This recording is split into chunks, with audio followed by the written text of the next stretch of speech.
warm welcome once again to our special coverage of the political dangal that's taken place. The results have come out.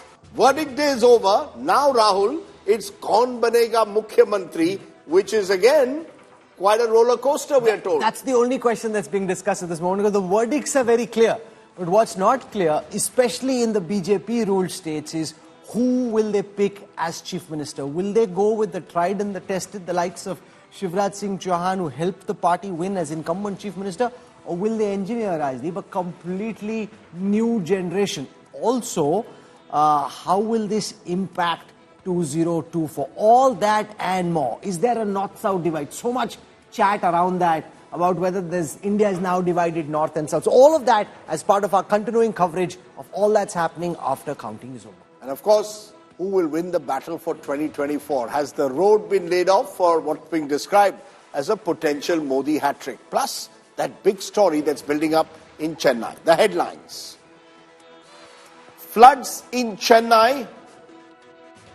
Who will be chief minister? Political jitters across 3 states. 3 new BJP chief ministers waiting in the wings. After blockbuster results, next crowning. Anxious hopefuls, fingers crossed. 3 names to be anointed shortly. That's right, our special coverage here continues on India Today. We are getting you all the details. We have our special guest with us, Preeti Chaudhary. He's been up and about since what, 7 a.m. in the morning? 6 a.m. 6 a.m. It was a 7 a.m. for you, Rajdeep. It was a 7 a.m. for me. It was Mizoram counting went on this morning. So she's got all the details for us on that and more. Sanjay Singh and Amitabh Tiwari are joining us. Appreciate you joining us on the show. You're going to give us your inputs on what's been a fascinating election day. But the big story is building up in Chennai. The headlines.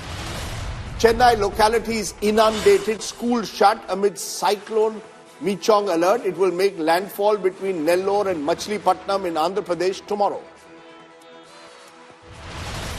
New Telangana Chief Minister to be sworn in soon. DK Shivkumar heads to Delhi after meeting the newly elected MLAs. He will present the CM choice to Mallikarjun Kharge and Rahul Gandhi. The Zoram People's Movement sweeps the Mizoram poll. Zoram Thanga resigns as Chief Minister.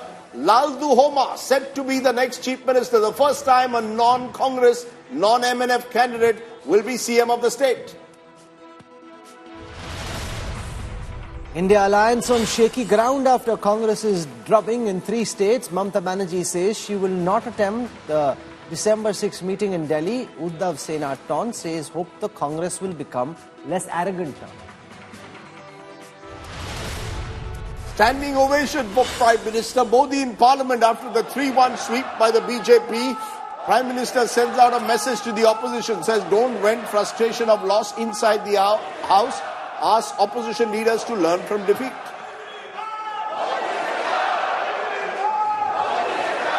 पराजय का गुस्सा निकालने की योजना बनाने के बजाय इस पराजय में से सीख करके पिछले 9 साल से चलाई गई नकारात्मकता की प्रवृत्ति को छोड़ करके इस सत्र में अगर सकारात्मकता के साथ आगे बढ़ेंगे तो देश उनके तरफ देखने का दृष्टिकोण बदलेगा. The BJP has swept the states of Rajasthan, Madhya Pradesh and Chhattisgarh. The celebrations have been ongoing, and the only question that everyone's asking is, Kaun Banega Mukhyamantri? It's also very interesting to see, Rajdeep, what happens when we invite a guest to join us if his name is on the list of problems. So there are 2 kinds of people. One who think that if I'm out and about, at least I'm in people's mind and I'm in the mind of the norm leadership, I got some visibility. The others say, काम खराब हो जाएगा boss, घर पे बैठो, कुछ मत बोलो, let's wait to hear what the bosses say, because even if I say or don't say anything, it's not going to make much of a difference. Because the way things have panned out in the last few years, whenever there have been battles for Kaun Banega BJP CM, usually the least visible and the least noticeable candidate becomes Chief Minister. Gujarat, Bhupendra Patel, classic example, Haryana, Manohar Lal Khattar, even to some extent Yogi Adityanath. If you look at the first list that came out in 2017, no, but I think the Keshav Prasad Mauryas were the front runners. Yogi's name was never mentioned with the same vehemence. But that's a bit of a conspiracy theory because, for example, in each of these states, there are very substantial communities. Take, for example, Chhattisgarh, and some of the chief ministerial candidates will join us. The tribal community has voted for the BJP in a big way. So you cannot disregard the vote of the tribals. The Sahu community, which had moved away from the BJP to the Congress in the last elections, they've come back. So there are very important promises that have been made by the top leaders to voters of these communities during the campaign. So it can't just be that, oh, this guy spoke on TV, so I'm not going to make him chief minister. There is deeper meaning and thinking behind Sure, and I think whether there'll be a generational change in the BJP, I think is the question that we're going to raise, because the BJP has shown the willingness to effect generational changes, which is why I think it's interesting. You know, in the Congress, you almost certainly know, for example, had they won Rajasthan, Mr. Gehlot would have become, had they won Madhya Pradesh, Mr. Kamal Nath. Here the BJP is willing to effect generational change. And the big question is, will they do that in Madhya Pradesh? Or will Shivraj continue? Will there be a fifth term for Shivraj Chauhan?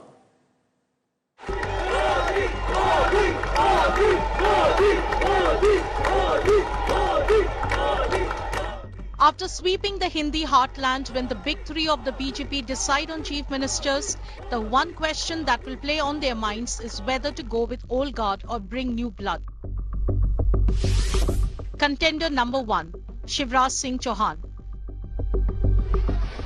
One of the architects of the BJP's landslide in Madhya Pradesh is Chief Minister Shivraj Singh Chauhan. Chauhan's welfare schemes, especially the Ladli Behna Yojana that put money in the pockets of poor women, are being cited as vote winner. Mamaji, as he is called by his supporters, is eyeing a fifth term. बहनों ने हृदय से ये स्वीकार किया कि Bharatiya Janata party की सरकार ने हमारे कल्याण के काम किए हैं, सही अर्थों में महिला सशक्तिकरण किया है, और इसलिए वो हमारे ऊपर आशीर्वाद की वर्षा कर रही थी, और वो वर्षा वोटों के रूप में भी प्रकट हुई है। मैं तो जनता के बीच में रहता हूं, जनता के बीच में खाता हूं, जनता के बीच में सोता हूं, जनता ही मेरे लिए सब कुछ है। While there were fears of voter fatigue, Chauhan's stunning victory despite 18 years in power has dispelled that.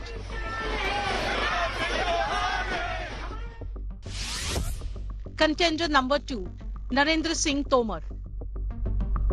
The Union Agriculture Minister is among the three sent to fight state elections.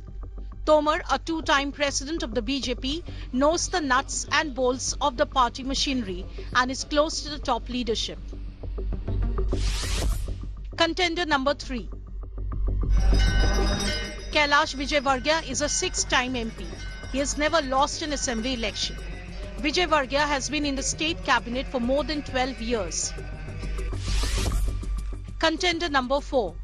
Jyotiraditya Scindia, who broke away from the Congress, gifting Madhya Pradesh to the BJP in 2020. Scindia delivered the Gwalior-Chambal belt, considered a stronghold of the Congress.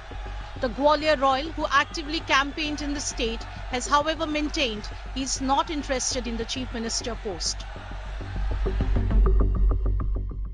Another name doing the rounds is Prahlad Patel, another Union Minister and OBC leader who fought the state elections. First-time MP and State President V.D. Sharma is also a contender for. He is said to have a strong organizational hold in the state. Bureau Report, India Today. So we are joined on this broadcast at this moment by Lokesh Sharma. He has been the officer on special duty to Chief Minister Ashok Gehlot. After the results come out, he's been speaking very strongly against his former boss. So it's interesting, and Rajdeep and I thought, okay, let's bring him on and let's see what the issue here is. And we'll be joined in the course of this telecast by several other important newsmakers who've been in the news for one reason or the other. Lokesh ji, स्वागत है आपका। आप तो अशोक गहलोत जी के साथ बहुत वक्त तक बहुत नजदीकी से जुड़े हुए थे, और फिर अब हम आपके बयान देख रहे हैं जो कि हमारे चैनल पर, बाकी लोकल प्रेस में आए, जिसमें आप अशोक गहलोत को ही ब्लेम कर रहे हैं इस असेंबली इलेक्शंस में हार के लिए। आप कह रहे हैं कि इससे बेहतर परफॉर्मेंस हो सकती थी, लेकिन एक तरीके से खराब परफॉर्मेंस जानते हुए की गई, कि मालूम था कि ये करने से चीजें गड़बड़ाएंगी, लेकिन फिर भी हम लोगों ने सही फैसले नहीं लिए। आपके हिसाब से लोकेश जी क्या गड़बड़ाया और क्यों? देखिए राहुल जी, मैं आपको स्पष्ट कर देना चाहता हूं कि मैंने ब्लेम नहीं किया, ना ही मैंने कोई आरोप लगाए हैं। जो वास्तविक स्थितियां परिस्थितियां बनी थी, मैंने उनका जिक्र किया है अपने उस ओपन लेटर में और अपनी उस ओपन पोस्ट में। मैंने स्पष्ट रूप से ये बताया है कि मैं 6 महीने पहले मुख्यमंत्री जी को ये तमाम फीडबैक दे चुका हूं कि अगर हमने इन सिटिंग विधायकों के टिकट नहीं काटे तो हम सरकार में वापसी नहीं कर पाएंगे। क्योंकि पिछले 8 महीने से प्रदेश भर में मैंने घूम घूम कर जो एक प्रोग्राम आयोजित किया, कंडक्ट किया युवा संवाद के माध्यम से, मैंने हजारों यंगस्टर्स के साथ वहां पर इंटरेक्शन किया और जो लोकल सेंटिमेंट्स थे उनको कलेक्ट करने के बाद जो फीडबैक दिया, उसमें बहुत स्पष्ट रूप से ये सामने आया कि सिटिंग विधायकों के खिलाफ जनाक्रोश है। उनकी भावनाएं उस व्यक्ति को दोबारा से अपना जनप्रतिनिधि चुनने के लिए नहीं है। तो वही बात आके मैंने मुख्यमंत्री जी को जाहिर की और बताई कि ये तमाम स्थितियां बनी हुई हैं। अगर इन पर समय रहते कोई एक्शन नहीं लिया गया या हमने 30 से 40 टिकट नहीं काटे तो हम सरकार में वापसी नहीं कर पाएंगे। मुझे लगता है ये बहुत बड़ा कारण रहा जिसकी वजह से आज हम राजस्थान में अपनी सरकार की वापसी नहीं करवा पाए। राहुल जी, लोकेश जी, यही सवाल मैंने अशोक जी से पूछा था चुनावी दौरे पर और उन्होंने कहा था 17 टिकट उन्होंने आखिर में काटी। उनका कहना था देखिए ये जो एमएलए विधायक है ये मेरे साथ हमेशा रहे हैं, सुख दुख में रहे हैं, इनकी लोकल लेवल पर पकड़ है, इनको कैसे मैं किनारे करूं। मैं जानता हूं जो आपने जो बात कही वो मैंने सुना है, कांग्रेस आला कमान ने भी अशोक गहलोत जी को कही, जहां उनका जवाब था देखिए इस तरह से आप लोगों के टिकट नहीं काट सकते। क्या आप वाकई समझते हैं कि अशोक गहलोत के हाथ बंधे हुए थे कि वो नहीं काट पाए, या आपको लगता है कि हाई कमांड ने उनको एक तरह से कहना चाहिए था नहीं अशोक जी आपको टिकट काटने ही पड़ेगी? किसकी गलती रही? क्या ये केवल अशोक गहलोत को आप मानते हैं उनकी गलती थी या पूरे कांग्रेस सिस्टम की? नहीं, मुख्यमंत्री जी को तो पूरी तरह से फ्री हैंड मिला हुआ था। आला कमान ने उन्हें पूरे तरह से फ्री हैंड दे दिया था क्योंकि मुख्यमंत्री जी ने भरोसा दिलाया था आला कमान को कि मैं सरकार वापसी करवा के रहूंगा और उन्होंने जिसको भी टिकट दिलवाना चाहा उसे मिला। जहां तक बात है टिकट कटने की, तो जब ग्राउंड की सारी रिपोर्ट्स आ रही हैं, सिर्फ मैं अपने फीडबैक की बात नहीं कर रहा हूं, तमाम एजेंसी जिन लोगों ने सर्वे किया, चाहे वो एआईसीसी के माध्यम से किया हो या प्रदेश कांग्रेस कमेटी के माध्यम से किया हो या इंडिपेंडेंट किसी भी एजेंसी ने जो सर्वे किया, उस हर सर्वे की रिपोर्ट में यही था कि सिटिंग एमएलए के टिकट काटे जाने चाहिए और अगर तो क्या मजबूरी क्या थी तो निश्चित तौर पर लोकेश जी मजबूरी नहीं, लोकेश जी जैसे मैंने कहा मुख्यमंत्री भी ये जानते थे, ऐसा नहीं है कि अशोक गहलोत जी नहीं जानते थे, वो भी जानते थे कि एंटी इनकम्बेंसी एमएलए के खिलाफ है। तो मजबूरी क्या थी कि उनको सबको टिकट देना पड़ा? कुछ लोगों के काटे गए, महेश जोशी जो उनके करीबी थे उनको टिकट नहीं दी गई, तो क्या मजबूरी थी कि बाकियों के टिकट नहीं काटे गए? मुझे लगता कोई मजबूरी रही होगी। अगर मजबूरी होती तो फिर ये जो टिकट्स और 1, 2, 3 कटे थे वो भी नहीं कटते। तो मजबूरी का तो बहाना बनाया जा सकता है। देखिए, हालांकि ये बात सही है, जब क्राइसिस आया था तो जिन लोगों ने पूरे तरीके से साथ दिया था, जिन एमएलएज ने, उनके लिए मुख्यमंत्री जी ने कहा था कि मैं आपका अभिभावक बनकर रहूंगा हमेशा। लेकिन सरकार वापसी के लिए, यानी संगठन में जब आपको ये पता लग रहा है कि कौन व्यक्ति चुनाव जीत सकता है, कौन हार सकता है, तो हमारी पहली प्राथमिकता सरकार की वापसी थी, ना कि उन लोगों को ऑब्लाइज ये भी तो कह सकते हैं कि आप खुद भीलवाड़ा से बीकानेर से टिकट मांग रहे थे। लोकेश, आप खुद भीलवाड़ा बीकानेर से टिकट मांग रहे थे, आपकी दाल गली नहीं इसलिए अब अपने बॉस पे गोली चला रहे। बस यही तो बात है ना कि इसे इस तरीके से लिया जा रहा है कि मैंने भीलवाड़ा से टिकट मांगा, बीकानेर से टिकट मांगा, लेकिन ये कोई नहीं समझ पा रहा है कि ये सिर्फ और सिर्फ कंप्लीट जो फीडबैक था उसकी वजह से ये स्थितियां हुई। मेरी कोई नाराजगी नहीं है, मैंने तो अपने उस अधिकार का प्रयोग किया था। जो भी सक्रिय राजनीति में रहता है व्यक्ति, वो ये चाहता है कि उसे जनप्रतिनिधि बनने का अवसर प्राप्त हो, और इसीलिए मैंने अपनी पार्टी से टिकट की डिमांड की। वो मेरा अधिकार भी है, लेकिन पार्टी ने टिकट नहीं दिया, कोई बात नहीं, उससे क्या फर्क पड़ता है। लेकिन जो ओवरऑल स्थितियां बनी, देखिए मैं फिर उदाहरण देना चाहता हूं, आपने बीकानेर का जिक्र किया इसलिए मैं बताना चाहता हूं। मैंने 6 महीने पहले मुख्यमंत्री जी को कह दिया था कि ये कैबिनेट मिनिस्टर बीडी कल्ला जी लगभग 20,000 से ज्यादा मतों से चुनाव हारेंगे, और कल का परिणाम आप उठा के देख लीजिए, 20,000 प्लस वोटों से ही वो चुनाव हारे हैं। जबकि बीडी कल्ला जी इसी बात का दम भरते रहे कि मेरे अलावा यहां कोई दूसरा कैंडिडेट नहीं है, ना ही कोई मजबूती से चुनाव लड़ सकता है। तो अगर वही मजबूत थे, सब कुछ उन्हीं के हाथ में था और उनके लिए खिलाफ कोई एंटी इनकम्बेंसी नहीं थी, तो क्यों 20,000 से ज्यादा से चुनाव हारे? तो ये जो तमाम स्थितियां थी, चौधरी बोल रही हूँ, आपको एक उदाहरण देती हूँ, जो लोकेश शर्मा जी, एक उदाहरण देती हूँ। 25 सितंबर को जो हुआ था, तो क्यों ना बोला जाए कि आपने अब गिरगिट के जैसे रंग बदल दिया है, क्योंकि 25 सितंबर को आप तो शांति धारीवाल के साथ ही बैठे हुए थे ना। तो अगर आपको इतना आला कमान पे इतनी रिस्पेक्ट है, नहीं होना चाहिए था जो हुआ, आप तो उसी के उत्तराधिकारी बन के बैठे हुए थे 2022 में, जो पिछले साल हुआ।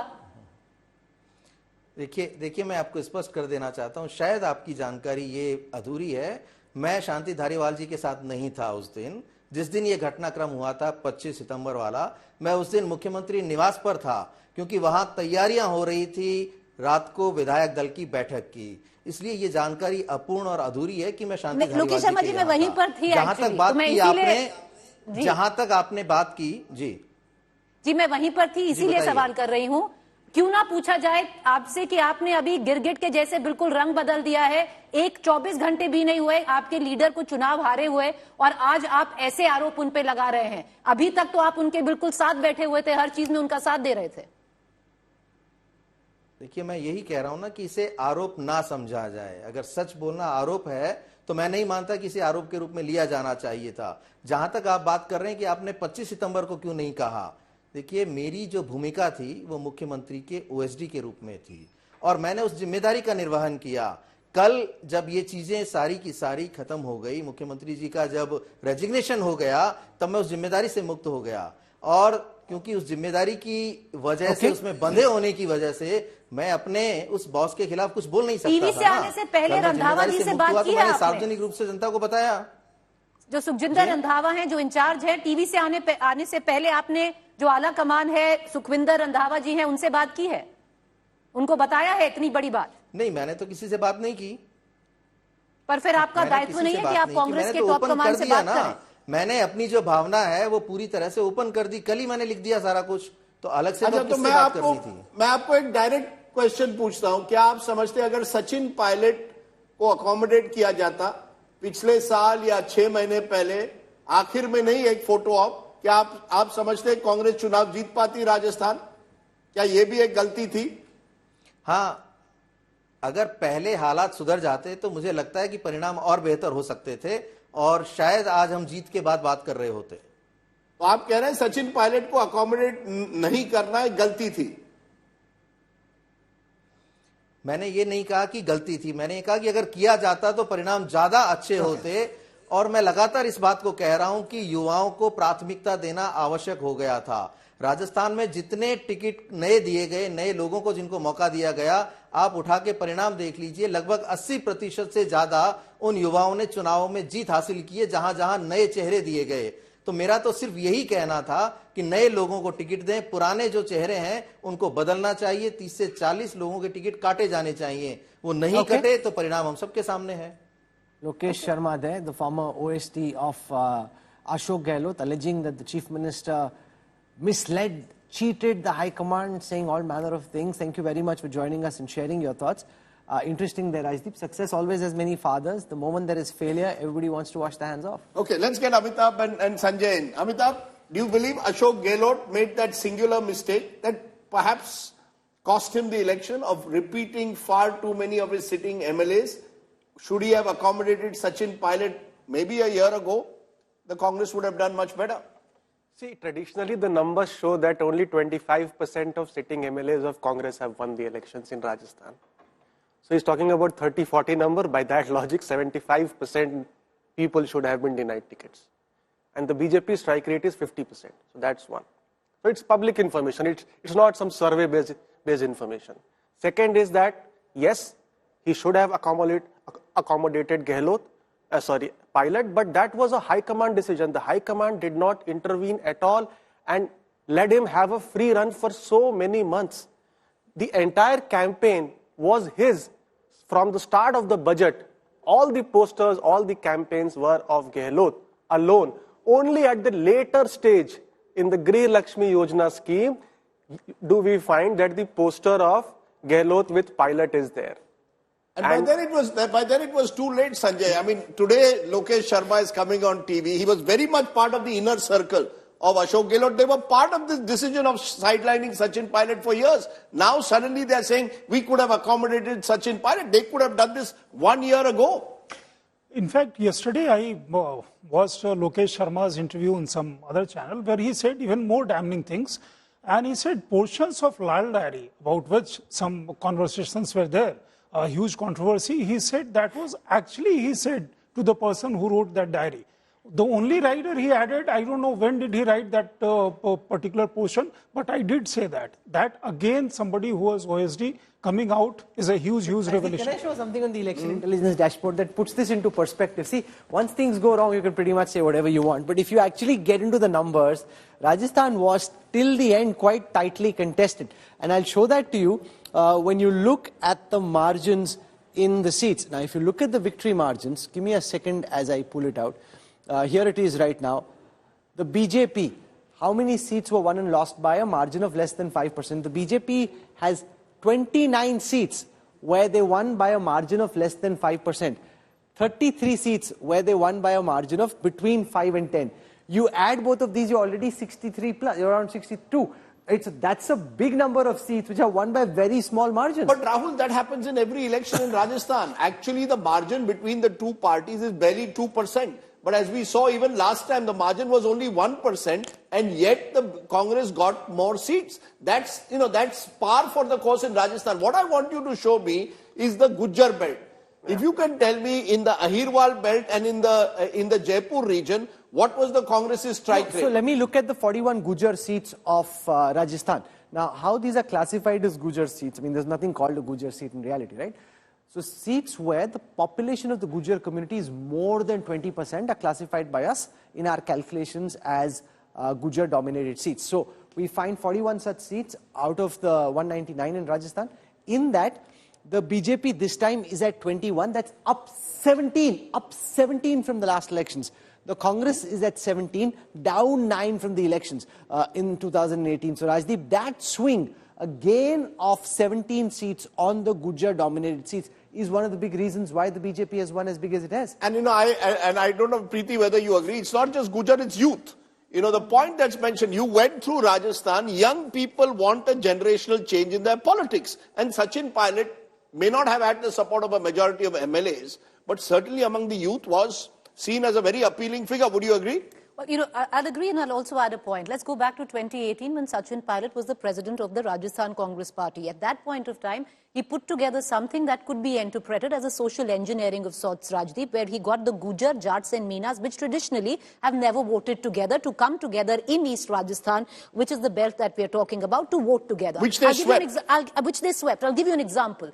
In 2018, the BJP fielded 11 Gujjar candidates. 9 of them lost. So, I'm just giving you a small example of what went down. This time around, 2018 came under the promise that Sachin Pilot is going to be projected as the chief minister. This time around, that didn't quite happen, and you see that fracture right there in those numbers. There's some interesting data here. When you look at the percentage of seats the Congress could hold on to, which they'd won in the last elections, this is called the retained ratio. On the seats you held, how many of you held this time? How many did you lose and who did you lose them to? So the BJP held on to 60% of the seats they had in the last elections. The Congress, though, held on to only 35% of the seats they had in the last elections. They've lost 65% of their own seats. 56 of those seats have gone to the BJP. Rajdeep, that basically means even on the seats which you'd won in the last election, you haven't been able to fare well. So there is some logic. Even Kamal Nath didn't want to do it.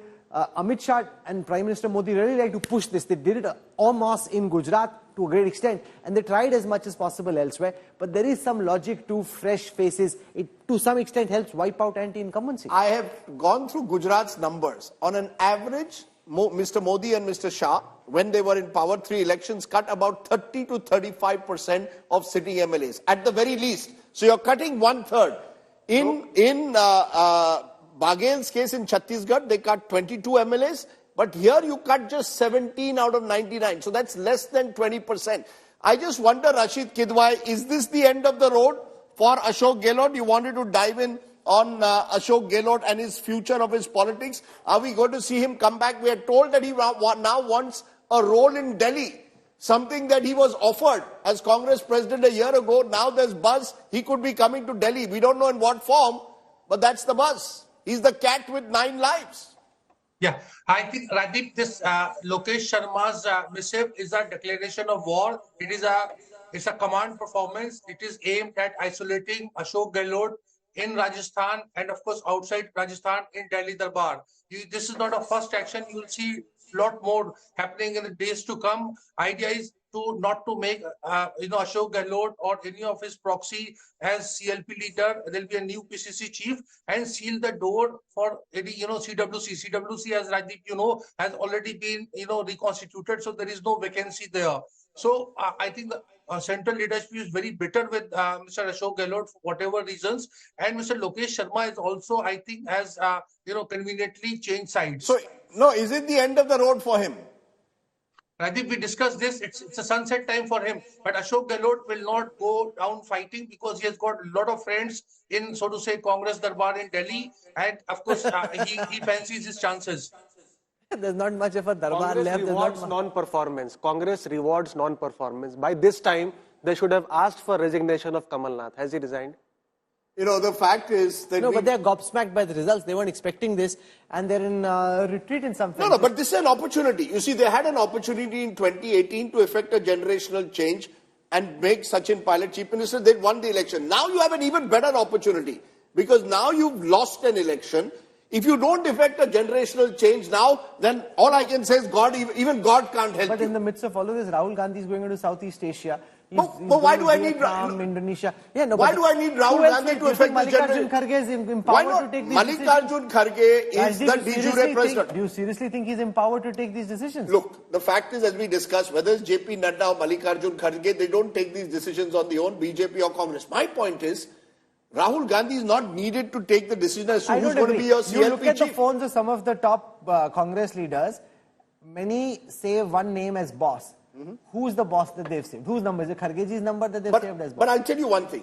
What I gather is Rahul Gandhi would like Ashok Gehlot to give way to a new guard. Sure. He had the opportunity in 2018. He failed. Now he has a second chance. He can do it this time through Mr. Kharge's office, since he's de facto the Congress leader. But if you don't do it now, you never will.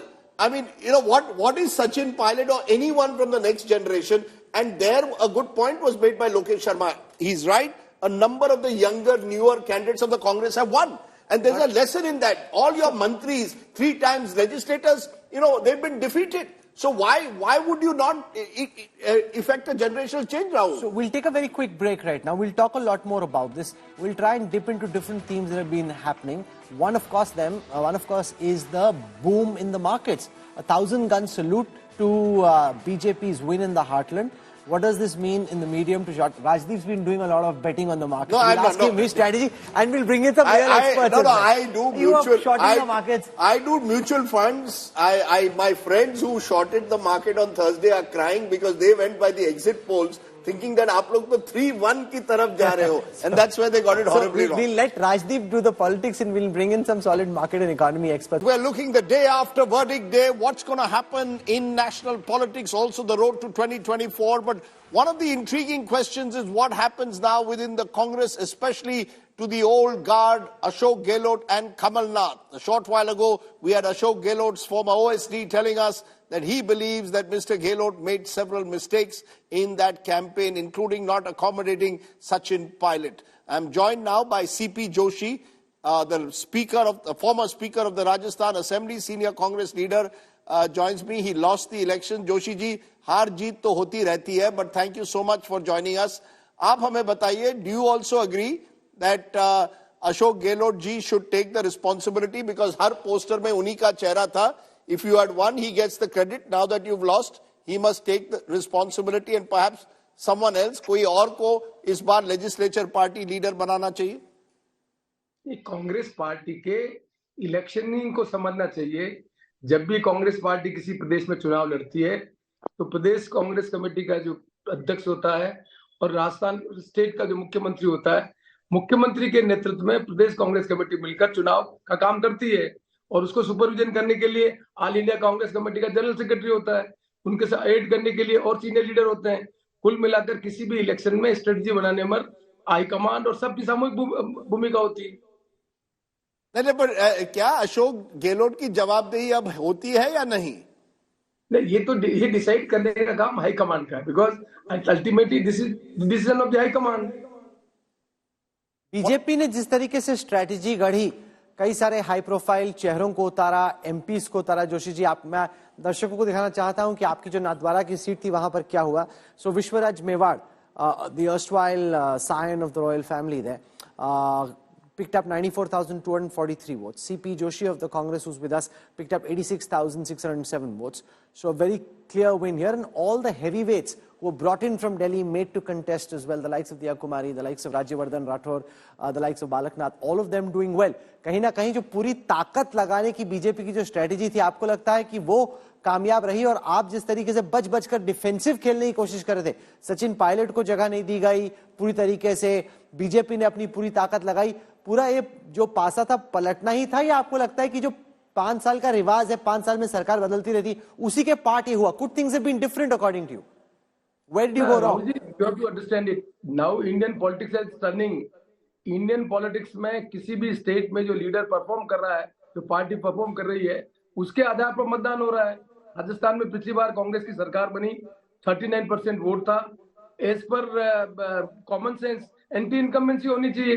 Rajasthan में तो anti incumbency नहीं है। जो result बता रहे हैं वो 39% से ज्यादा वोट कांग्रेस पार्टी को मिले हैं। ये शो करता है कि राजस्थान की सरकार ने परफॉर्म किया है। उस परफॉर्म के आधार पर लोगों ने वोट दिया। कांग्रेस पार्टी कैसे गए? दर्शकों को दिखाता हूं आप क्या बोल रहे हैं।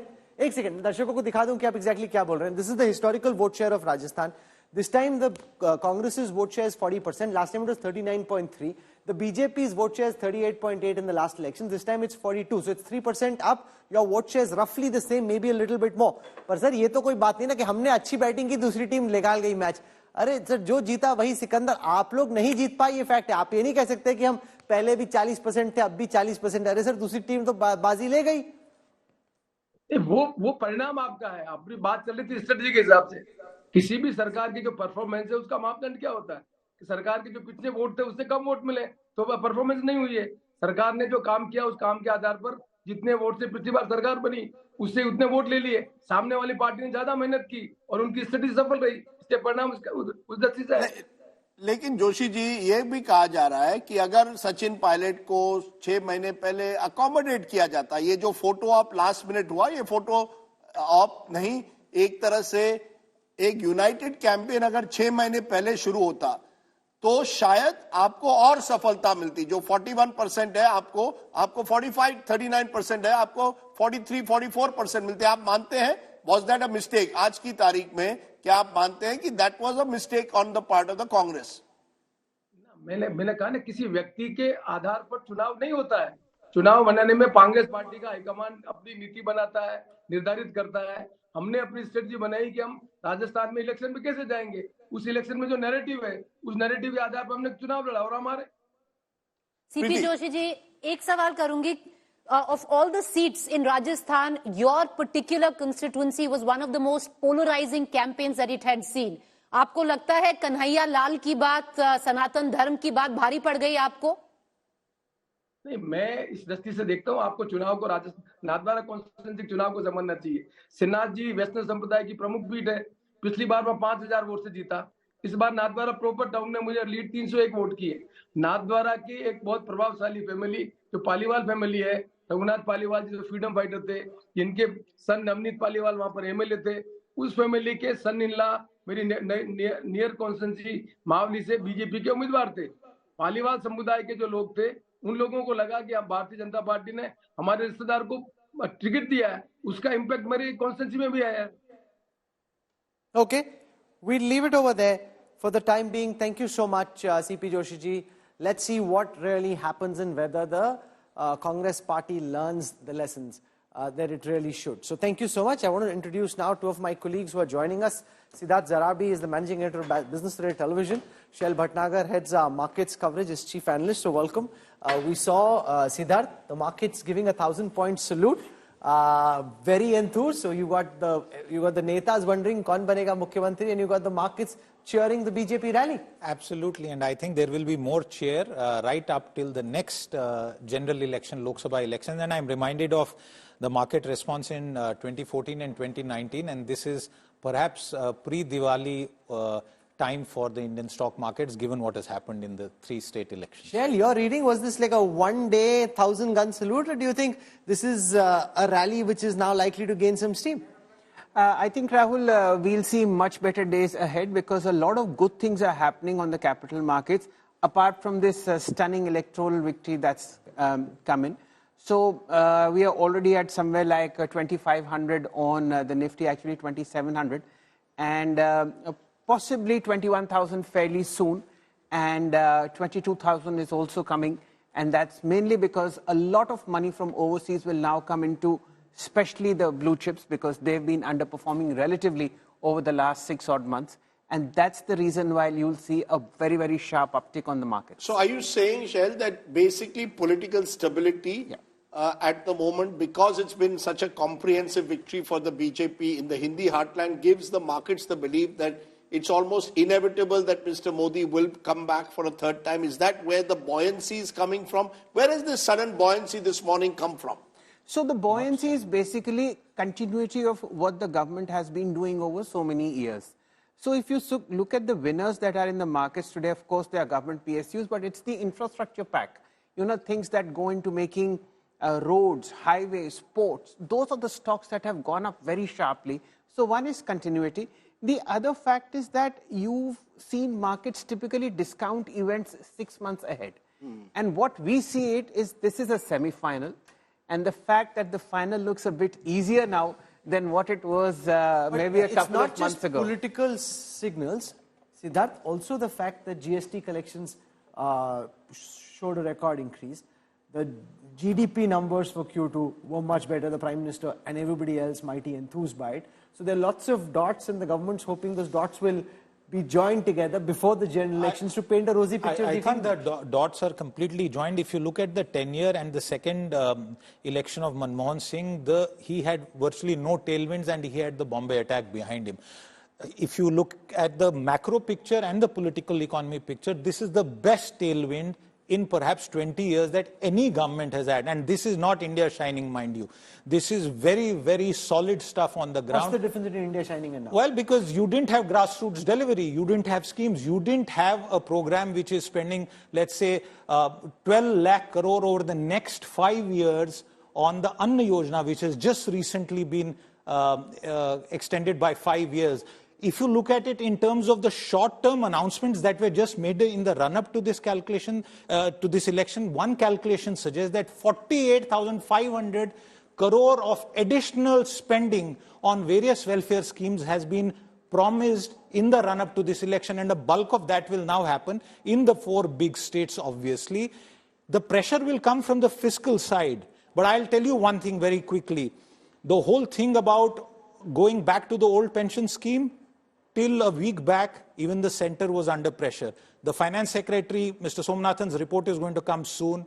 I think now that pressure is off. And that's what the markets are also cheering, that Mr. Modi, the Prime Minister, is not under fiscal populistic pressure, Rajdeep.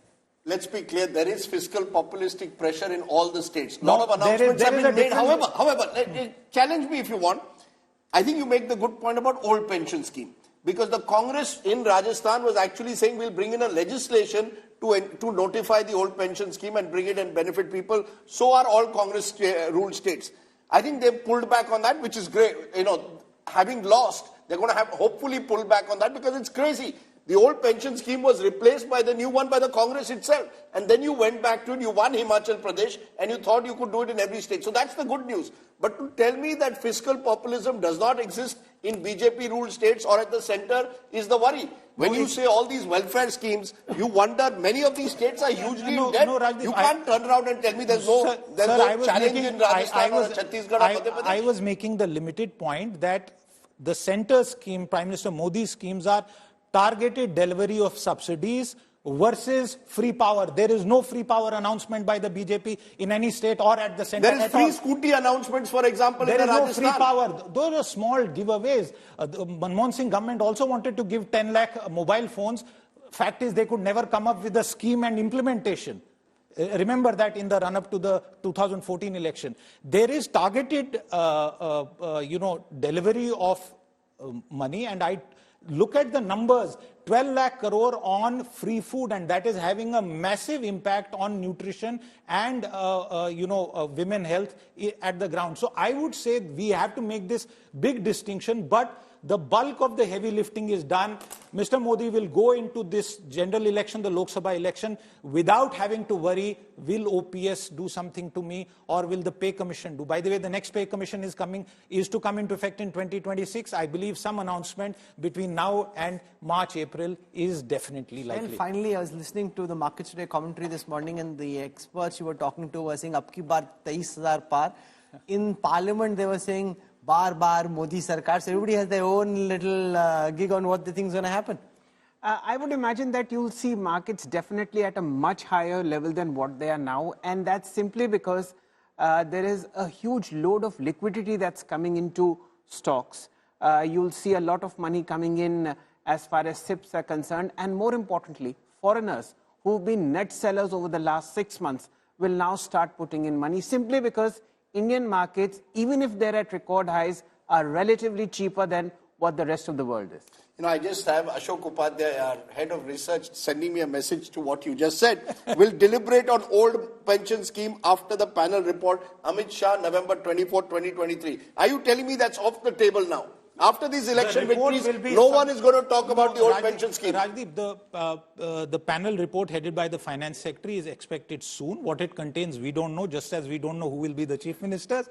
But I'm just making the point that the pressure to fight fire with fire isn't there. Of course, Ladli Behna Yojana did play a big role, but there is a quantitative difference between Modi's welfare push and what was being done by the Congress. And now there is room for these two states, which have been won from the Congress by the BJP, to change tack on the pension scheme. But we know on good authority from the Prime Minister himself, from so many other people, he doesn't like these fiscally responsible schemes. No, he doesn't like it, I agree. He may come under duress at times from the party, "Arey duba doge, harwa doge, kya kar rahe ho, aapko kuch karna hai." That may happen, but that's not instinctively what he likes to do quite Chhattisgarh, loan waiver, right? BJP has done no loan waiver so far. Chhattisgarh announcement before the election was of a farm loan waiver. In fact, it pushed the Congress. The Congress. The Congress. BJP but it was in response. The BJP increased the price of grain. The BJP increased procurement prices. Correct. So they needed to make their own move. My point is, when you look at the schemes in all these states, all political parties in this election announced what are being broadly described as cash handouts. No. You're making the distinction between welfare schemes and cash handouts. Am I correct? The PM Kisan Nidhi scheme is due for an inflation adjustment. And by the way, the Ayushman insurance amount is likely to be doubled from 5 lakh to 10 lakh crore. There's a long list. And on February 1, Rajdeep, this will be more a full budget than an interim budget. You will see a lot of push on infrastructure. You will see this budget being a continuation, because the government, the policy makers, the finance minister, the prime minister are going to approach this budget that ye to ek aur bari hai agle 5 saal. That's the good news. I think the good news is continuity. I think what the market is rewarding today is, I think the market is convinced Narendra Modi is returning to power in May, and I think they're cheering that.